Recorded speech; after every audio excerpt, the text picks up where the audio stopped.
Welcome back to The Mature Male. Today, we're diving into emotional intelligence, what it really is, how to regulate emotions under stress, and how to use emotions to strengthen relationships. This episode is influenced by Dialectical Behavioral Therapy, DBT, Daniel Goleman's work on emotional intelligence, and Sue Johnson's approach to attachment and relationships. If you ever struggled with emotional control, reacted in ways you regret, or felt disconnected from the people you care about, this one is for you. So let's get into it. Number one, what emotional intelligence really is, also known as EQ, isn't just about being aware of your emotions. It's about knowing how to navigate them effectively. Daniel Goleman outlines 5 key components, which we will talk about now. The first one is emotional awareness. So understanding and recognizing what you're feeling and why. If you are not aware of what's going on within you and around you, you cannot move forward. You can't progress and you can't resolve whatever experience you are having. First step of awareness shows up in 3 ways. It shows up in the mind, mentally, what we think about and conceptualize. It shows up emotionally, what we feel, what we understand as emotions. And then the third is physically, and what we also call somatically, the awareness of your body and what's going on there. So we'll dive into each of those later, but just to start, you have to have self-awareness. The second thing is self-regulation. Managing emotional reactions instead of letting them control you. Viktor Frankl has a quote that the gap between stimulus and response, therein lies freedom. So from the time you initially experience whatever emotion you have to the time you respond to it, the gap in between that is what he calls freedom. Many of us experience the emotion, and then almost immediately, if not immediately, we respond. The gap is very tiny. We are enslaved to our impulses. Right when we feel the anger, we act out. Right when we feel the sadness, we act out. Our ability to intentionally, through practice, widen the gap makes us more free people. So you will know if you are growing in freedom and self-regulation if you experience the emotion and your gap of response time continues to get longer and longer, within reason, obviously. You don't want to delay response, but most of us struggle with that expedited expression. And we will get into what tools help us self-regulate.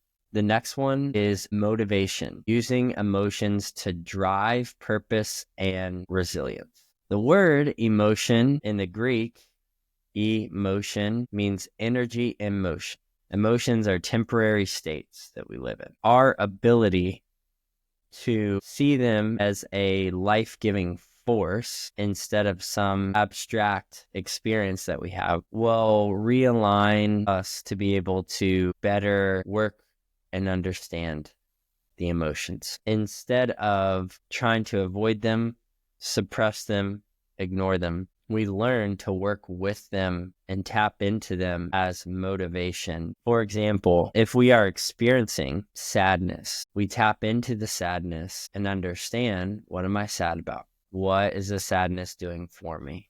Same with the anger. Instead of lashing out at someone, understanding what is the anger doing for me? How can I channel the anger? And working out deep breath work to properly express it, to motivate us to move with the energy that's in motion. The last thing we want to do is keep these things concrete or solid within us. The next is empathy.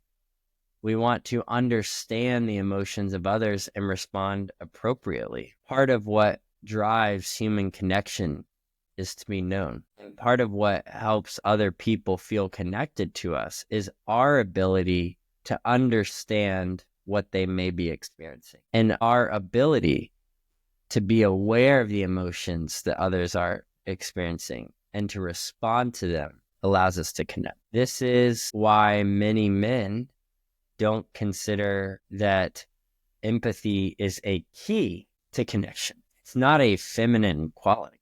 It's just a human quality that all of us need. But we tend to talk about video games or the sports game or random political things. And that's in our minds, that's the rational mind trying to connect. But deep down, we were made to tap into the emotions. All of us are experiencing emotions and we desperately crave to be known. But unfortunately, we see that as weak. And we have trouble even opening up to our partners, our family, much less our friends. This is why empathy is so important. It is an equally given vulnerability of sharing the emotion you're experiencing, or either way, having someone recognize that. It's powerful when you may be sharing something and maybe you don't share it explicitly and someone picks up on it. They say, hey, it seems like you're sad about that. Seems like you might be angry about it. And it's not judgment. It's being able to truly understand someone else's emotions. Speaking of social bonding, the last aspect is social skills. The way that we engage with each other is on an emotional level.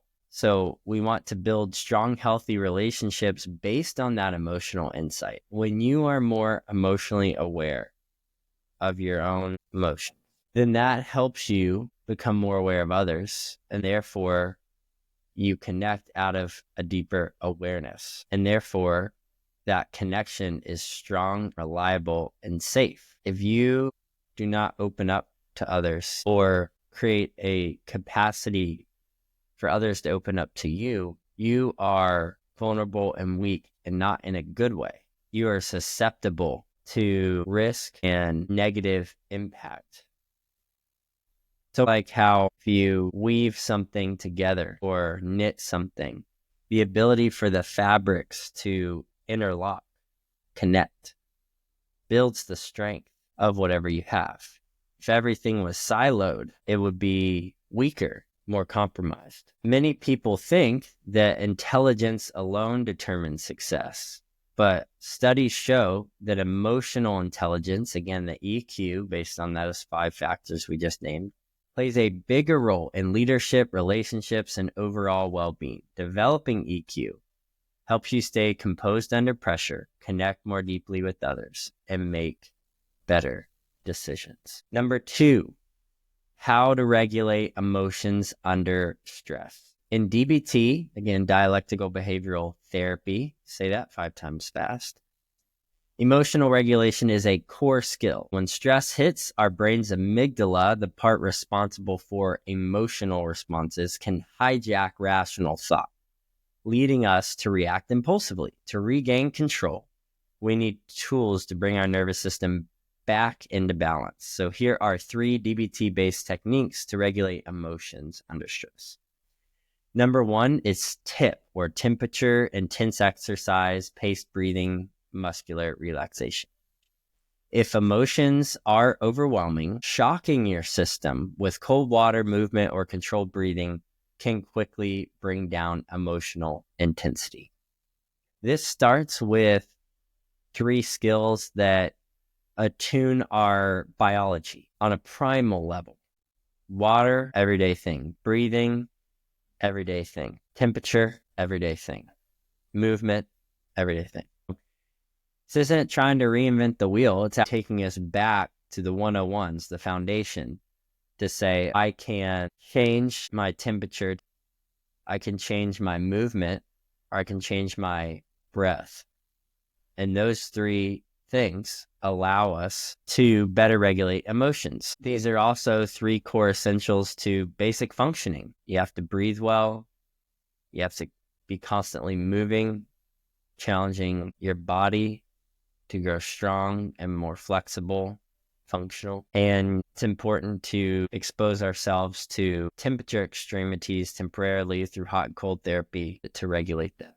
The second is opposite action. If your instinct is to lash out when you're angry, try to gently avoid instead. Try pausing and responding with curiosity instead of that anger. It's the AAOR framework. Whatever emotion you have, you do the opposite action. A, awareness, like what we talked about in Daniel Goleman's framework. Be aware of the emotion. This is what I'm feeling. A, acknowledge the action urge. I feel anxious. It makes me want to avoid or shut down. Opposite action. What's the opposite I can do besides shut down and avoid? And approach, I can stay, I can confront. Or repeat. Repeat the opposite action, both in that process of feeling anxious and every time you experience an emotion. Then the last piece is mindfulness and radical acceptance. This component feels the most abstract. A lot of guys may not connect with this, but instead of fighting emotions, just acknowledge them. Name what you're feeling without judgment. An example, I'm feeling anxious. I'm noticing tension in my body. Acceptance doesn't mean resignation. This is why I just mentioned that many men may not resonate with this, because we see all I have to do is just acknowledge my emotion. That's it. Yeah, because when you truly acknowledge something, it helps you come to terms with reality. It's not seeing surrender as a negative thing. It's an active participation. It means making space for emotions without being consumed by them. We can't always be problem solving. We can't always be looking to the next thing to do. We have to sometimes simply, either physically or internally, lean back into the deeper reality that's happening within us. The goal isn't to suppress emotions, but to experience them in a way that allows for clarity and intentionality rather than reactivity. It's like walking through a museum or a garden versus trying to run through and rush somewhere. The art and the nature slows us down, helps us be present to the world around us instead of just charging through. We were made to live out of this slower pace of life. It can often feel like we're riding a bull, or like one of those kites on a windy day where we're being pulled by the emotion. Our boss says this, we feel this way. Our partner says this, we act out like this. All day we're constantly being pulled in a million different directions, and we're living in a reactive state. It's exhausting, it's chaotic, and it's ineffective. When we slow down, when we become aware of our emotions and what's going on, it allows us to reground ourselves, to stabilize, to regulate, to name what's going on, and to consciously respond to that. Number 3, using emotions to strengthen relationships. The famous couples therapist and researcher Sue Johnson created emotionally focused therapy, also known as EFT. It emphasizes that emotions are the key to deep, lasting relationships. Many of us grow up believing emotions are a problem to be fixed rather than a bridge to connection. Here's how you can use emotions to strengthen relationships. Number 1, communicate from primary emotions, not defenses. Instead of snapping and saying something like, "You never listen to me," express what is beneath that feeling of anger and hurt. I feel unheard and disconnected, and I need reassurance that you're here with me. I have this concept of protective and primary emotions. Protective emotions are usually the first ones to manifest immediately. It's like the turtle shell. They protect. Their job is to put up a wall or a boundary. It's usually anger. The primary emotion is more vulnerable. That's really what we are experiencing beneath. And that is usually sadness, anxiety, fear. If we want to connect with each other, we have to withhold the temptation to lash out. There's 3 rules that I say in couples counseling. First is use I language, not you language. Just like the example, instead of saying, "You never listen to me," say, "Feel unheard and disconnected." The second is Do not blame or judge. You never listen to me. You don't care. Those are judgment statements. They're also ultimate absolutes. You never listen to me.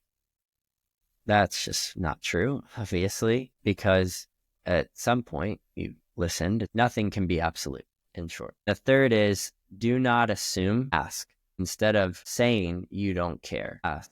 What did you mean by that? Can you speak more to that word or emotion that you just expressed? Right? The next framework, number 2, practice attunement. Pay attention not just to words, but to tone, body language, and underlying emotion. Ask yourself, what's really going on here? Going back to the awareness we talked about in Goleman's framework, one of the layers of awareness is somatically or physically. Your nonverbal communication is processing 10 times faster than your verbal. So if you're getting angry before you could say, I am angry, your body is already starting to act out the anger. Pay attention to that, first in yourself, but then in someone else. Use that as free data points to understand, what's going on here? Their shoulders just raised. Their eyebrows got really intense. They look like Mr. Potato Head eyebrows. What's really going on here? And then number 3, validate before problem solving. Often people don't need solutions right away. They need to feel understood. Saying, I can see why you feel that way creates safety and deepens trust. Many of us men love to problem solve. Oh, well, if you're sad, how can I make you happy?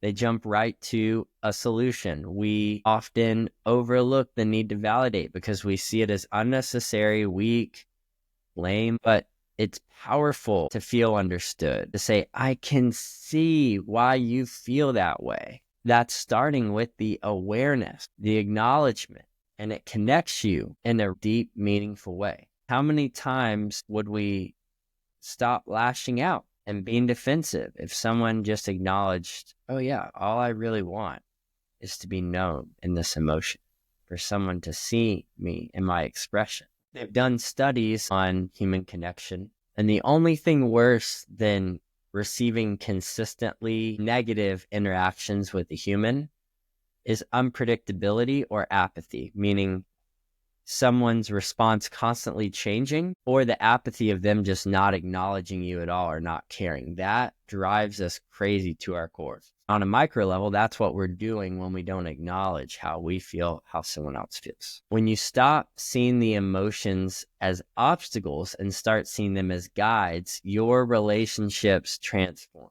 It's not, I have the emotion, how do I suppress it, ignore it, get around it? It's, I have the emotion, and that's the very gateway to strong, loving connection with ourselves and with others around us. Emotional intelligence is about more than just managing emotions. It's about harnessing them to build a better life. By developing self-awareness, regulating emotions under stress, and using emotions to strengthen our relationships, you'll experience deeper connections and greater resilience. If this episode resonated with you, like, subscribe, drop a comment below. I always like to leave with a question. So what's one emotional regulation technique that works for you? Of all the 3, Daniel Goleman's framework, Dialectical Behavioral Therapy, and Sue Johnson's EFT with relationships, I encourage you to check those out. See what works for you. And remember, emotions are friends, not enemies. They are here to support you, to inform you, and to play a role in your life. Understand them, respond to them effectively, and express them in a way that connects yourself. So that's it for today with the Mature Male. Thank you so much.